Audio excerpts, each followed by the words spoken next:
নমস্কাৰ সকলোকে মোৰ অন্য এটি ভিডিঅ'লৈ স্বাগতম জনাইছোঁ। আজিৰ ভিডিঅ'টোত মই এটা স্বৰচিত কবিতা পাঠ কৰিম আৰু সেই কবিতাটোৰ শিৰোনাম হেঁপাহৰ ঘৰখন। আৰু আজি মোৰ যিখন হেঁপাহৰ ঘৰ দেখিছে, আজিৰ পৰা প্ৰায় 2 বছৰমান আগতে এই ঘৰখন শেষ হৈ যাব বুলি ভাবিছিলোঁ। মোৰ সংসাৰখন নীতিকিবগৈ বুলি ভাবিছিলোঁ।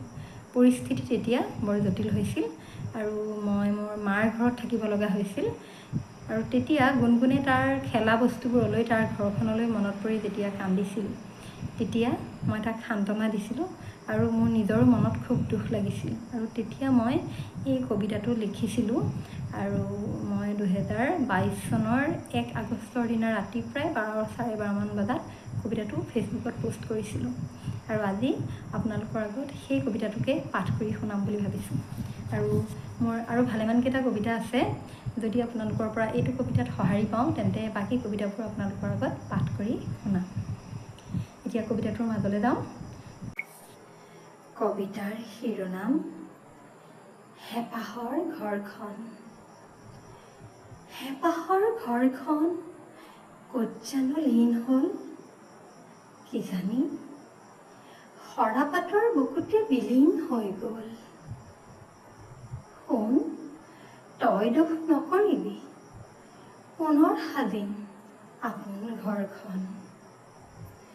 মকৰাজনী দেখিছ শুন, বাৰে বাৰে ছিগিলেও জালখন পুনৰ সাজে নতুন উদ্যমেৰে, তথাপি কাহানিও নাভাগৰে।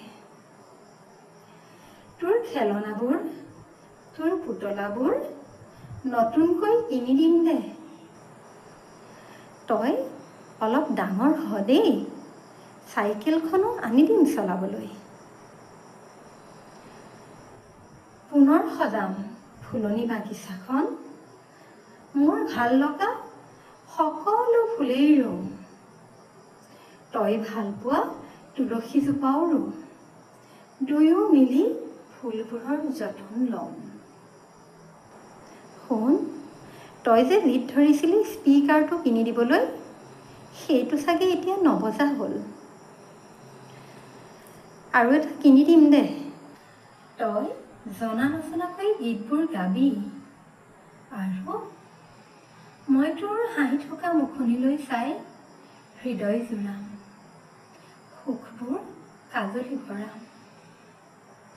শুন, হেঁপাহৰ ঘৰখন আকৌ সাজিম, ধুমুহাই উৰাব নোৱাৰাকৈ বান্ধিম, মৰম আৰু বিশ্বাসেৰে পাতিম।